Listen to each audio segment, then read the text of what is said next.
few months ago, my friend, a passionate nature photographer, decided to venture into the woods alone. She was determined to capture the raw beauty of the wilderness for her portfolio. She had done it before, camped out in isolation, often for days on end. The solitude didn't bother her. She was used to it, and the quiet calm of nature made her feel alive in a way nothing else could. She set up camp in a remote part of the forest, miles from the nearest trail, far away from the prying eyes of anyone else. As the evening settled, the air grew thick with an eerie silence. No rustling of leaves, no chirping of insects, just a suffocating stillness that made her feel like the woods were holding their breath. She dismissed it though. It was just the woods, she thought. Nature has a way of feeling unnervingly quiet sometimes. She shrugged it off and focused on her work. By midnight, she was alone in her tent, the sound of the wind through the trees her only companion. She lay there staring at the ceiling of the tent, unable to sleep. The feeling of being watched was so strong, it was like the trees themselves were leaning in, observing her every move. But it was late, and exhaustion took over. She finally closed her eyes and drifted into a restless sleep. The next day, she packed up and left the forest, her mind still unsettled by the strange feeling that had clung to her during the night. A few weeks later, she picked up her developed photos from the lab, eager to see how they turned out. The majority of the images were stunning. Pictures of untouched forests, the beauty of wildlife, and the raw wilderness she had hoped to capture. But when she got to the last set of pictures, the ones from the roll she had used that night, her heart stopped. The first photo was blurry, dark image of inside of her tent.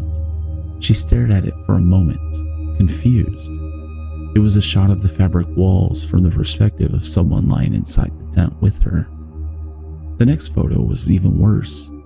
This time, the camera had captured her face. She was sleeping, her eyes shut, mouth slightly open. But it wasn't the photo that terrified her. It was the way the picture was taken. There was no way she had set up the camera to take a photo of herself while asleep. Then we get to the third photo.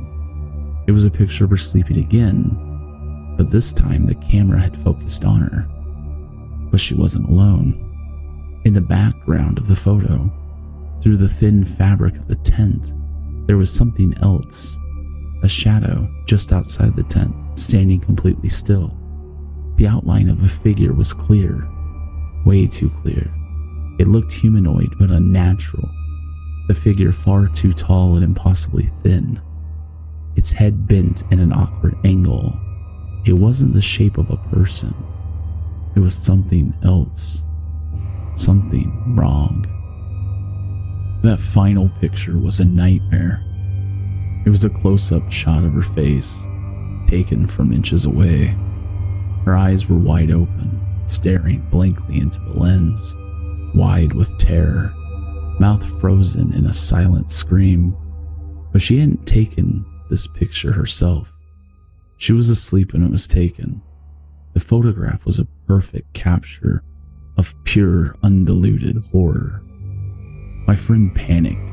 She called the local authorities, who found no evidence of anyone being near her campsite.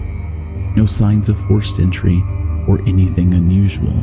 It was as though the photos had come from nowhere.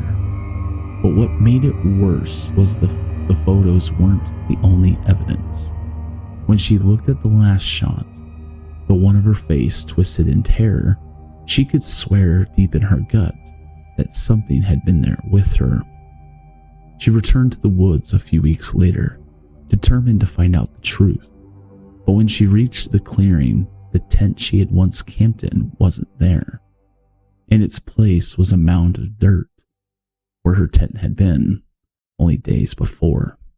And on the ground, buried just beneath the surface, she found her camera.